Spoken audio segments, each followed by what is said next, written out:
안녕하십니까. 이번 시간에는 알폰스 뮤아의 작품과 삶에 대해서 한번 이야기해 보도록 하겠습니다. 그러니까 저희 때는 알폰스 뮤샤라고 많이 했는데 요즘에는 알폰스 뮤하로 이제 발음을 하는 것 같아요. 자료도 그런 식으로 되어 있고, 그래서 뮤하로 하겠습니다. 이분의 어떤 이름이나 이런 부분은 잘 모르더라도 이분 그 작품에 대해서는 굉장히 유명한데요, 세계적으로. 근데 정확히 엄밀히 따져서 레오나르도 다빈치의 뭐 어떤 특별한 작품, 뭐 미켈란젤로의 어떤 특별한 작품, 뭐 모나리자라든지 어떤 뭐 천지창조라든지 어떤 특정 작품이 유명한 경우들이 많은데, 어떤 작가들은 이분은 물론 몇몇의 좀 약간 유명한 작품도 있지만 사실은 그렇게 유명하지 않아요. 그 작품 자체가. 이분의 유명한 거는 알폰스 뮤아에는 이분의 스타일이 굉장히 유명합니다. 보면은 빠져들 수밖에 없을 정도로 아름다운 그런 곡선과 어떤 그 완성도, 그 화면을 꽉 채우는 그런 어떤 구도와 뭐 그 타이포그라피라고 하죠. 그 글씨와 색감의 조화, 어떤 굉장히 현대적이고 감각적인 그런 느낌을 주는데, 사실은 100년 전도 더 100년도 더 된 분이에요. 그 태어난 지가. 그래서 굉장히 현대적이면서도 굉장히 고전적인 미를 갖고 있는 아주 독특한 화가고, 사실은 이분은 처음에는 화가로 시작하시진 않았어요. 화가를 꿈꾸긴 했는데, 이분 지금 이 보이는 작품도 사실은 이게 이 작품을 갖고 온 이유가 알폰스 뮤하의 어떤 대표적인 특징을 보여주는 그림이라서 이걸 뽑았는데, 유명하기도 하고요. 이것은 사실은 그냥 작품이 아니고 담배 회사 광고 포스터입니다. 담배 회사 광고 뒤에 욥이라고, 이제 욥이라고 읽는데 욥이라는 그 담배 회사의 그 포스터 중에 하나를 갖고 온 거예요. 이 시리즈가 좀 몇 개 있는데, 근데 이 그림이 아이러니하게 뮤화의 어떤 처해진 그때 상황이라든지 그런 걸 잘 표현하는 것 같아서 이 작품을 좀 제일 먼저 가져왔습니다. 굉장히 아름다운 어떤 한 여성이지만 손에는 담배를 갖고 있지만, 담배가 중요한 건 아니에요. 이 그림에 이 테두리, 그 어떤 제품으로서 그거를 표현하기 위해서 이 테두리, 알폰스 뮤아의 특징이죠. 이 테두리가 굉장히 아름답습니다. 아르누보라고 하는데, 이제 나중에 말씀을 드리겠지만, 이런 어떤 곡선미, 그리고 또 굉장히 라인을 선명하게 그려서 이 실루엣을 정확하게 보이는데, 이게 어떤 그 알폰스 뮤아 스타일의 특징 중에 하나입니다. 이분은 뮤아는 그 체코의 대표 화가인데, 그러니까 어렸을 때는 뭐 부모님은 저기 좀 하급 공무원이라고 했나, 그렇게 가정 형편이 막 되게 부유한 집은 아니었어요. 그러니까 마음 놓고 그림을 그릴 수 있는 그런 형편은 아니었고, 하지만은 이제 뭐 어렸을 때는 이분이 목소리가 되게 예뻤다고 해요. 그래서 성가대를 처음에 꿈꿨는데, 이제 변성기가 오면서 성가대를 그만두게 됐다고 해요. 그래서 이분 작품을 보면은 굉장히 어떤 하나의 그 구도가 이 여인을 감싸면서 이 여인을 돋보이기도 하면서 굉장히 장식적이고, 그런 부분으로 화면 구성을 잘 해갑니다. 그래서 뭔가 되게 복잡한 것 같은데 시선은 항상 여인의 중심으로 갈 수 있게끔 그런 어떤 레이아웃이나 구도인데, 이 구도 하나하나 자체가 결국엔 어떤 상업성을 띠긴 해요. 그래서 작품이라고 하지만 그 현대 무슨 상업 미술, 상업 디자인의 어떤 그런 느낌도 주고.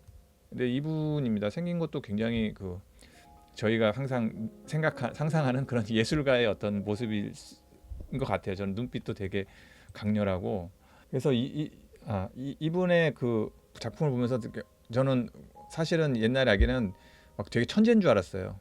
물론 천재예요. 굉장히 훌륭한 작품인데, 사실은 미술을 지망했는데 대학인가 어딘가는 떨어졌다고 해요. 그러니까 이분은 초창기에는 좀 운이 없었죠.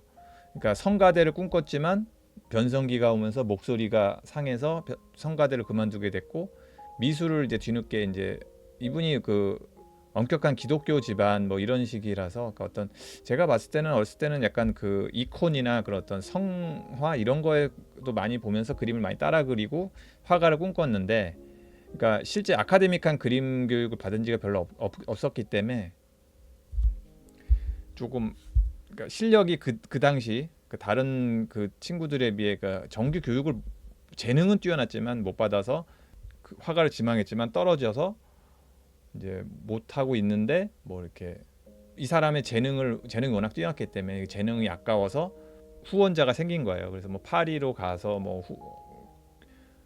빈에 갔다가 뭐 파리로 가서 뭐 하고 있는데 그때 당시도 이제 했는데 또 이제 뭐 후원이 중간에 뭐 불이 났다고 그러나 후원자 그래서 뭐 그래갖고 후원이 끊겨갖고 좀 이렇게 힘들어하고 있었는데 화가를 하고 있었는데 그때 당시에 이제 사라 베르나르라는 그 유명한 배우가 있었는데 그러니까 뭐 포스터를 그릴 일이 있었나 봐요. 이런 식의 그러니까 포스터를 그릴 요 작품 요건데 이 무슨 연극의 포스터를 그리는데 갑자기 급하게 그릴 사람이 필요해서 이제 뮤화를 이제 섭외가 된 거죠. 그래서 이 사람이 그렸는데 이 앞으로 이제 전에도 보실 뭐 그런 그림 중에 그런 뮤화의 스타일을 잘 돋보이는 이런 스타일의 그런 어떤 석판화 포스터를 그려줍니다. 근데 이 그림이 너무 예뻐갖고 이거를 벽에 붙였더니 이 그림을 그러니까 이 포스터를 띄어가는 경우도 막 생겼다고 그래요. 그림이 너무 예쁘니까. 그 정도로 이 작품이 뛰어나게 이제 입소문을 타면서 이 연극도 성공하고 그래서 이 배우가 너무 고맙기도 하고 훌륭한 재능을 이제 또 알아보게 됐기 때문에 여러 가지 이제 뭐 상업적인 제품이라든지 뭐 여러 가지 다양한 그 작업을 하는데 많은 그 소개도 해주고 뭐 도움도 줬다고 합니다. 그래서 이런 어떻게 보면 이게 그 뮤화 스타일의 어떤 그 원형 같은 느낌으로 보여지는 거죠. 그러니까 그 당시 상업 미술적인 포스터나 뭐 이런 그림에 필요했던 그런 레이아웃이었는데 그걸 너무 예쁘게 아름답게 하면서 이런 스타일이 굉장히 각광을 받게 됩니다. 그래서 이런 스타일 너무 예쁘죠. 이것도 가운데 이걸 띄어서 이걸로 뭐 방석도 만들고 벽 포스터도 그리고 막 그런 다양한 머천다이징이라고 하죠. 그런 제품들이 많이 나올 정도로 이 스타일 자체가 너무 아름답습니다. 그래서 이런 식이 나오고 이게 석판화기도 하고 그래서 이게 또 뮤화의 작품이 더 유명해진 경우는 뭐냐면 이 뮤화 그런 식으로 이제 그래서 뮤화가 이제 유명해졌는데 사실은 이 사람은 이제 자기는 화가로서 이제 더 작품 활동에 전념하고 싶은데 이런 장식 같은 이런 미술이 너무 이렇게 그림이 예쁘고 그러니까 사람들이 너무 그걸 막 요구하게 된 거예요. 그래서 이 사람은 뮤화는 아니 그러면 내가 이렇게 하는 걸 가르쳐 줄게 하는 그런 어떤 책까지 냈다고 해요. 그러니까 이대로 따라하면 너희들도 할 수 있다 뭐 이런 식으로. 사실은 그거는 약간 그 밥 아저씨 같은 거죠. 뭐 참 쉽죠 뭐 이런 느낌이겠죠. 뭐 그래갖고 했더니 그게 유명해지면서 더 찾게 된 거예요. 아이러니하게. 그래서 이분 작품을 막 더 찾고 이렇게 하다 보니까 어쩔 수 없이 뭐 여러 가지 다양한 그런 어떤 작품 활동을 하게 되고 그 작품 활동이라고 해야 상업적인 어떤 제품에 들어가는 어떤 그런 작업을 많이 하게 됩니다. 그래서 이분 작업을 보면 이게 순수하게 이분 작품인지 아니면 어떤 그 특정 제품에 들어가는 건지 헷갈릴 경우가 굉장히 많아요. 그리고 이분 작품이 보시면 알겠지만 라인으로 되어 있기 때문에 나중에 그러니까 현대적인 미술, 현대적인 그런 어떤 레퍼런스가 돼서 이분의 작품을 가지고 색깔을 좀 바꾸거나 스타일을 조금 더 바꾸거나 이런 식으로 해서 굉장히 바리에이션이 많이 생깁니다. 그래서 저도 이게 그 그림을 이제 모아 보면서도 어디까지가 이분의 오리지널 작품이고 어디까지가 그 작업을 이제 다시 이제 바리에이션 한 건지 알 수가 없어요. 그러니까 이분 뭐 실제 그 제가 체코에 가서 이분 그 박물관에 가서 그림을 본 게 아니기 때문에 어디까지가 그건지도 모를 정도로 이분의 스타일이나 이런 건 유명하지만 어느 작품이고 어느 게 그 오리지널이고 어느 게 파생형인지 알 수도 없을 정도로 이분 작품은 워낙 그 세상에 많이 있습니다. 그래서 그림이 굉장히 아름답고 어디를 띄어서 붙여도 벽에 붙이면 일단 훌륭한 장식품으로서 가치와 어떤 하나하나 뭐 어디 흠잡을 데 없는 상업적 제품으로서 뭐 자수 작품으로도 되고 뭐 벽에 붙이면 포스터도 되고 뭐 옷으로 하면 실크 스크린으로 해서 뭐 어떤 그림도 되고 더 단순화해서 뭐 책 표지도 할 수 있고 너무 그 파생하기가 좋은 거예요. 단순해서 하고 또 어디 붙여도 예쁘고요. 그리고 지금 100년이 넘는 시간을 지나왔음에도 세련되고 뭐 어디 가도 뭐 촌스러운 느낌이 전혀 없는 정도의 작품을 스타일을 가졌기 때문에 이분 스타일의 작품이 엄청나게 퍼질 수밖에 없었죠. 뭐 이런 작품도 있는데 이거 뭐 4개로 해서 연작 시리즈인데도 지금도 봐도 이거는 현대적인 무슨 뭐 게임 일러스트라든가 이런 걸로 봐도 훌륭한 스타일이라고 볼 수 있어요. 뭐 전혀 촌스러운 느낌이 없고 뭐 라인 같은 거 이것도 좀 이따 말씀드리겠지만 그래서 가까이 봐도 아름답지만 멀리서 봤을 때 그 시인성 그런 부분이 굉장히 뛰어나고 또 단순하기 때문에 그 색감이나 이런 게 부드럽고 단순하기 때문에 어느 제품이나 잘 어울려요. 그리고 석판하기 때문에 대량으로 찍어내기도 쉽고요. 뭐 요즘에는 워낙 그 출력 기술이 좋아져서 다양한 그림을 하지만 지금까지 오는 근대 현대에서는 지금까지 그렇게까지 막 그라데이션이 엄청난 작품을 할 수 없었겠지만 뭐 스텐실로도 할 수 있고 석판화로도 할 수 있고 뭐 판화 뭐 다양한 제품으로도 만들 수 있는 스타일이기 때문에 더욱 더 각광을 받을 수밖에 없었죠. 그래서 저도 이제 작품을 이런 식으로 연작으로 해서 나누는데 저도 지금 이 작품을 이제 여러 저기서 그냥 이렇게 좀 이렇게 갖고 차용해서 갖고 왔지만 어디까지가 뮤샤의 그 오리지널인지는 저도 지금 잘 확신이 들지는 않지만 제가 드리고 싶은 말씀은 이분의 어떤 스타일이라든가 이런 부분이 굉장히 유명하고 뭐 최근 일러스트 현대 작가들한테 많은 영향을 줬습니다. 사실. 그래서 이런 스타일의 그림이 굉장히 많아요. 근데 하지만 그거의 오리지널리티를 갖고 계신 분이다라고 보시면 되겠습니다. 이제 이분은 이제 그런 식으로 엄청나게 유명한 화가가 됐고 세계적으로도 상업적으로도 굉장히 큰 성공을 거둔 화가였는데 이분은 이제 체코 출신이다 보니까 이제 좀 이제 이분의 작품이 이제 후반기 가서 이제 정말 이제 어떻게 보면 자기가 하고 싶었던 작품이었겠죠. 이런 스타일이 원래는 이제 자기 작업도 좋지만 워낙 사랑을 받았지만 그건 이제 다른 사람들이 어떻게 보면 더 원하는 작품이자 제품이었고 이런 거는 이제 이분이 이제 그 슬라브 민족주의에 좀 눈을 많이 떠서 이런 부분을 굉장히 슬라브인의 그런 어려움과 뭐 그런 부분에 대해서 민족적인 그런 자긍심을 불러일으키는 그런 부분에 관심이 많았던 것 같아요. 그 당시 그래갖고 그런 시리즈의 작품이 많습니다. 근데 사실은 그 세계적으로 유명한 건 뮤샤의 그 초창기와 그 전성기 작품이에요. 이건 좀 더 후반기 작품들은 좀 색감이 조금 더 부드럽고 뭐 그림적으로는 굉장히 훌륭하고 뭐 거장의 느낌이 나는 그런 작품이긴 한데 그 뮤화 특유의 그런 약간 평면적인 그 약간 어떻게 보면 만화 같은 세미 그 일러스트 같은 그런 느낌이 좀 있고 그래서 아마 동시대 작가의 다른 어떤 그 웅장한 그런 그림보다는 조금 더 일러스트 요즘 현대에 나오는 그런 일러스트 같은 느낌이 좀 많이 들어요. 그냥 제 개인적인 느낌은. 근데 뭐 레이아웃이나 뭐 워낙 그 드로잉적 능력이 탁월하기 때문에 뭐 그런 건 없는데 하지만 그래서 인지도 면에서는 그 전성기 작품만은 못한데 아무튼 이런 작품을 자기가 열심히 그리고 있었는데 그게 이제 이분한테는 말년에 좀 안 좋은 영향을 미쳤습니다. 왜냐하면 그 슬라브 민족주의를 막 하고 있는 그런 어떤 체코의 사랑받는 유명한 화가 정말 그런 대표 화가인데 하필이면 이제 2차 대전이 나오면서 나치가 이제 여기 쳐들어오게 되잖아요. 체코를. 그래갖고 체코인한테 사랑받고 사랑만 받으면 모르겠는데 거기다 이제 민족주의 그 슬라브 민족의 민족주의를 막 게르만 민족이 쳐들어왔는데 슬라브 민족을 주창하는 그런 대표 유명 화가니 당연히 표적이 됐겠죠. 그래서 많은 그 신문과 뭐 고문까지는 좀 모르겠는데 아무튼 워낙 고령이었기 때문에 그 당시 그런 분들을 막 고초를 겪은 거죠. 쉽게 얘기해서 몇 번씩 들어가서 뭐 밤늦게까지 하고 뭐 추운데 막 이런데 그냥 방치하고 이러다 보니까 이분이 결국엔 폐렴 걸려서 돌아가시거든요. 이런 걸로.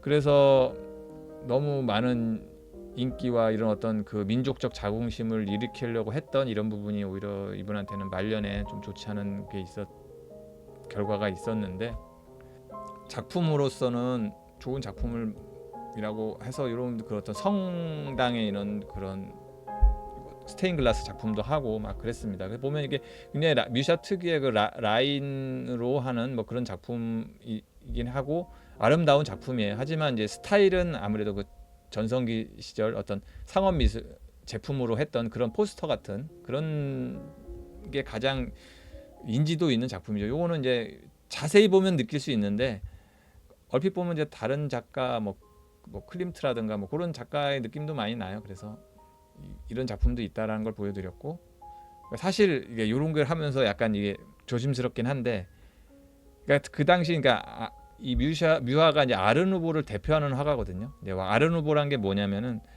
그 전에 그 1차 세계 대전 뭐 이럴 때 막 그 근대에서 막 대량으로 찍어내던, 그야말로 진짜 대량으로 찍어내야 되니까 제품이 단순하고 투박할 수밖에 없잖아요. 그러니까 그 전에 그 공예품 같이 그렇게 아름다운 귀족만 할 수 있는 그런 하나하나의 그 마에스트로 장인들이 만드는 그런 제품에 비해 대량으로 찍어내는 근대주의 작품 그 제품들은 투박하고 저렴하고 막 그런 느낌이었는데, 아르누보라는 거는 이제 좀 자연에서 그걸 따옵니다. 자연에서 많은 영감을 받아오고, 또 그 당시 아라베스크라는 그런 식물 덩쿨 같은 그런 곡선 문양을 좀 되게 강조하고요. 복잡한 그 아름다운 그 자연에서 온 그 아름다움이 있는데, 거기에 더불어 우키뇨에라고 하는 그 일본식 회화와 판화 작품이 이제 유럽의 어떤 신선한 충격을 던지게 됩니다. 그 전에는 이제 입체와 뭐 명암과 이런 거를 중요하던 서양 회화에 이런 단순하고 간결한 그런 색감과 느낌이 굉장히 모던하고, 제품을 만들거나 뭐 그런 부분에 새로운 거를 찾는 그런 사람들의, 유럽 사람들의 입맛에 굉장히 잘 맞고 새로운 충격을 던진 거죠. 새로운 그런 스타일이다 이렇게 해서.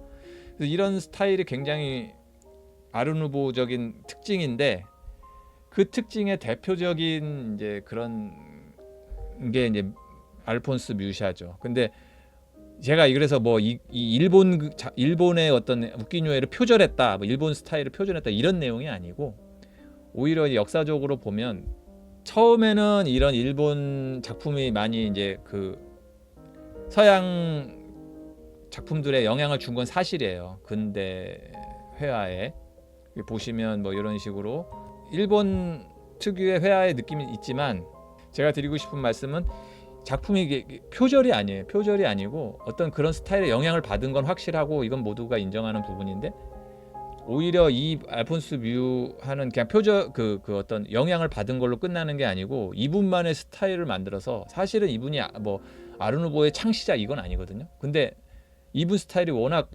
뛰어나고 완성도 있고 강렬했기 때문에, 그러니까 아르누보를 대표하는 화가로 된 거예요. 거의 아르누보의 중심에 있는 화가죠. 그러니까 이분을 빼고는 아르누보를 얘기할 수 없을 정도로 중요했고, 이분 스타일이 또 워낙 완성도 있고 뭐 짜임새 있고 또 상업 미술로 하기 좋고, 일본의 그 망가 단순한 그런 느낌을 살리는 그림에 영향을 줄 수밖에 없었어요. 그래서 아이러니하게 아르누보 알폰스 뮤샤는 일본 회화풍의 영향을 받았지만, 오히려 나중에는 일본 만화가 알폰스 뮤화의 작품에 영향을 받아서 나중에 일본 만화에서도 이분 작품을 패러디 아니면 뭐 오마주 뭐 이렇게 많이 했어요.